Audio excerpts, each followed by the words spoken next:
Hi, today I'm going to present how to build a website using WordPress as content management system. Now, I have developed this website, uh, which is titled Software Development and Consultation. Now, at the moment, I am on the administrative mode. I have logged in. As you can see on the right hand side, it is my login, and I can just log out. So, how it all happened actually. So let's take, I am at the moment on the home page, and I will show you the things. That I have built. So let's go to the themes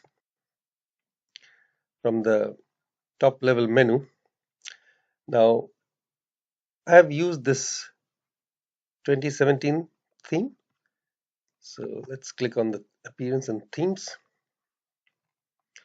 and this is active, you can say. So this is the theme that I have used, and there are a few options on the left hand side of the bar. So this is my active theme. I could always change this theme, and I can use any of these themes. The live preview of these themes are available. These are already installed themes.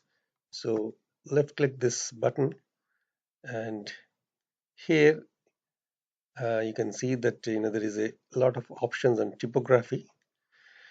So there's a default typography, and you can edit the paragraphs. You can edit font of the paragraphs, and as you can see that we have got font family as fauna 1, font weight, style regular, text decoration. You can have the capability of so many options within this drop down list, and you can change the heading font or just keep it at default. So that's a little bit about the default typography. Going back to one level high, so I'll go back from typography to the root level, and this is the site identity. Now in the site identity, I haven't selected any logo, but you can always select a logo by clicking this button, and you can upload files from the upload files tab. You can drag and drop files anywhere to upload, or you can browse to your local drive and select any logo that you'd like it to go with your site. And we can also create or upload a site icon. So as you can see, here is a this you can change image button. So I can either upload a new image from my local drive, local directory, or I can choose one of these from the media library. So what I have done is I have just selected a pre designed icon from the media library now, and just double clicked onto it to load it, and then it has been loaded as a site icon. Now in this 2017 theme that I am using, you have got customization of this header, customization of this text field. So if I wish to click change this, let's see, by clicking to edit this element, where does it take me? So this is actually the tagline, and this is the software title. So the cursor moves on to this, so I can change the site title, I can change the tagline, and I can also display or remove the display of site title and tagline. And then going back from site identity to the back to the theme section, here I've got the colors. I can choose my own color scheme, which is light or dark, light or custom. However, this custom color palette, this only acts for you know um, you know, to highlight a link, which is, if you hover over a link, it changes the color of the text. However, basically the light and the dark are the two available color scheme for this 2017. So go back to again one level high to header media. Now here you can select some video to go with the header, or you can use a YouTube URL to select a video. I haven't chosen anything, but I have of course chosen a header image, which I can always um, add with this add new image button. So I had a pre-selected header, which was, you know, um, one of the photographs taken in a recent visit to a scenic beauty spot in Christchurch. So that was, I found perfect for this header image. So I just uploaded that image as the header image. We click the close button, and I can randomize the suggested headers. So you can randomize these suggested headers. That is, you can see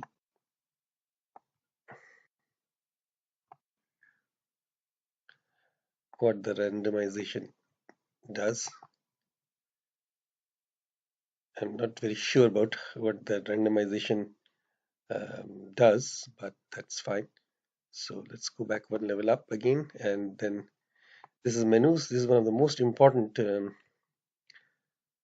of these customization ability of this site. So at the moment, I have got two menus. One is the main menu, so which under the main menu category, I have got the home page and the about and the blog posts, portfolio, and contact. So the home page basically is a custom link which actually points to the root level directory. So it's kaushik.chowdhury.com. So the about page is it goes relative reference to the about page. Blog posts is blog posts page. Portfolio is portfolio. Original is portfolio. Now menu locations. The top menu is the current or the main menu is the top menu, and I've got the social links menu. So depending upon which menu I am looking at, now let's go back to main, and then there's a menu, social links menu, which I have named as Facebook, but you can link it as a social menu. That's not a problem. So in the social menu or the Facebook at the moment, it is there's a Facebook link. My uh, general profile for the Facebook is written over there in the FB and in the LinkedIn. So my LinkedIn profile and the GitHub shows my GitHub profile. And this theme is automatically adds the icons for these three links. So you can add Twitter and several others. Now let's see. Your theme can display menus in two locations. View all locations. So I've got this social link menus named as Facebook, and top menu is main. Okay. So now there are some widgets. The blog sidebar, add a widget. I could add a widget, add widgets here to appear in your sidebar. However, I haven't gone for any widget, so that's fine.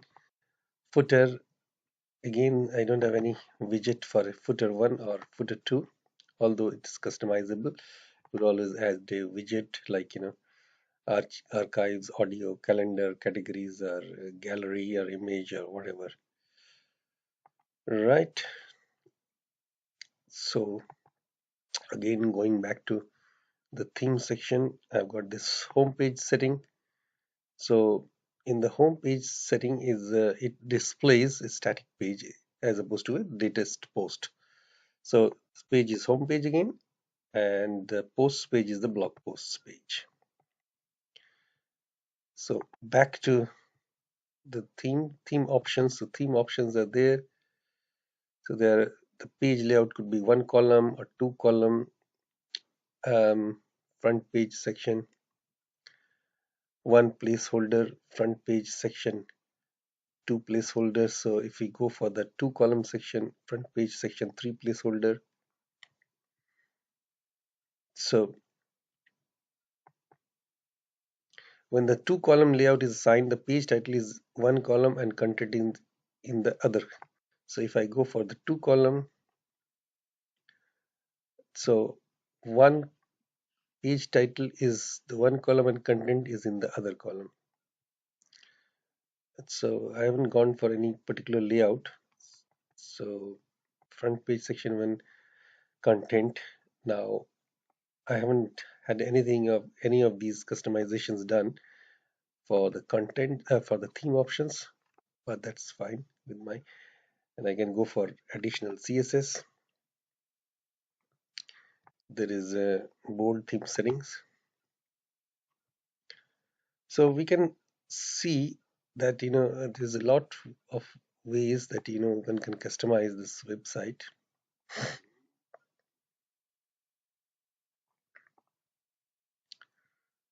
I'll just close this.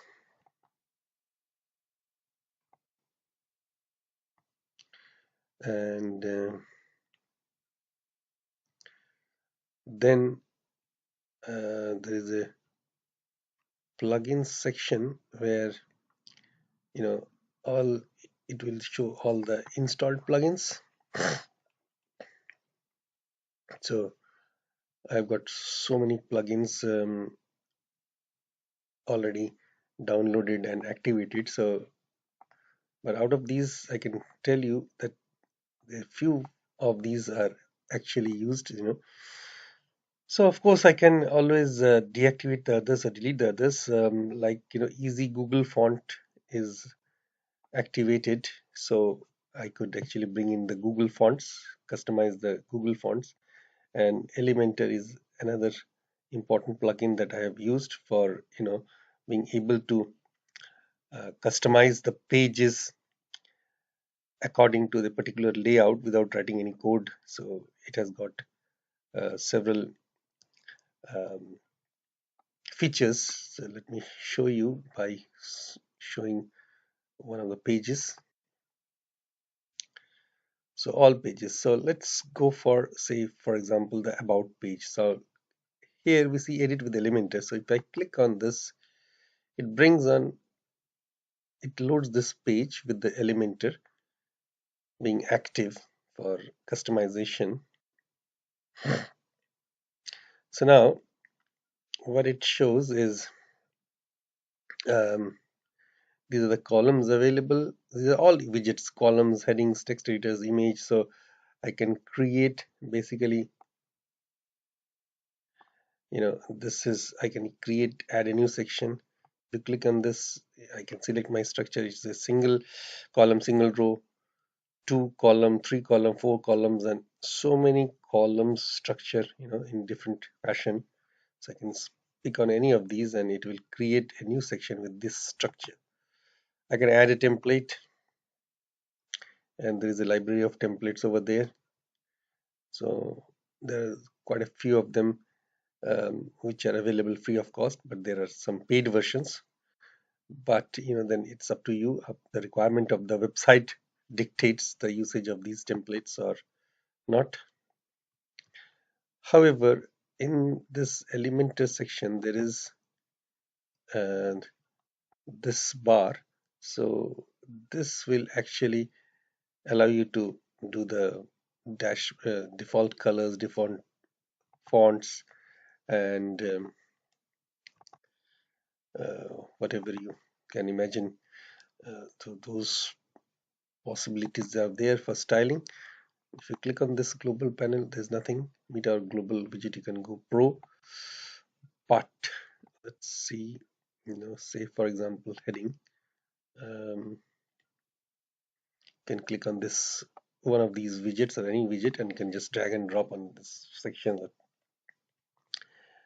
to make it, you know, editable. Right now, I exit the dashboard, and this is the SEO section. I have used the Yoast SEO, which is a free plugin. It's a very popular plugin. Now I have configured this SEO, and let's see, if we go for a particular page, all pages say, let me see what does the Yoast SEO say about this home page. Now this is the Yoast SEO, the SEO. So it, at the moment, it says that, there is no problems. Good job. We could detect no serious SEO problems. No new notifications. Um, and there are some features. So SEO analysis is on. Reliability analysis is on. Features. Yoast SEO comes with a lot of features. You can enable, disable some of them as below. Let's see what is webmaster tools. No, nothing of interest to me. Right, and if we click on all pages, say bring on this portfolio page, and the SEO here, this particular page, it has some one tab on readability, another add keyword tab. So that's nothing but guest used premium now. So readability will give you what are the problems in the readability, like, your site language is set to English, you can change the language. There are three problems. It says the text doesn't contain any subheadings, at least add at least one subheading. So this is up to me. So whether I should go ahead and adhere to what is being said here, and like 11.1% of the sentence contain a transition word or phrase which is less than the recommended minimum of 30%, and so on. And it has also suggested an improvement in the flesh reading ease test, which is considered fairly difficult to read. Try to make shorter sentences to improve. So it makes all the suggestions for search engine optimization, basically. Now, what else? Um, so here it shows 12 updates. So let's see what this shows. Um, we have the latest version of WordPress. Future security updates will be applied automatically. If you need to reinstall version, if you need to reinstall the old version, you can do it. Reinstall now. Your plugins are all up to date, it says, and themes, you have version 1 installed, update to 1 version. So all of these themes have been updated, and I can update to a update to the latest versions. So it's up to me. Okay, so that's not a big issue. Um, what is the comments? Let's see. Yeah, that is the comment section. This is showing all the comments in my blog page, which is this one. Um, if I visit the site again, go back to the site. This is my blog posts page. So I have given, configured it to have just 2 blog posts, and this with the headings as information on react.js and a general discussion section, which I can click the edit button to edit, to introduce the forum. At the moment, it is just a placeholder. So go back to this one, general section. if I click on this general section button, this will open the general discussion forum, and here are all the postings by different people, and I can click on any particular person's post to reply to him. I can either leave a reply or cancel reply, right? Cancel reply again, and I can post my comments there on this text editor. And I think that's about it. Thank you.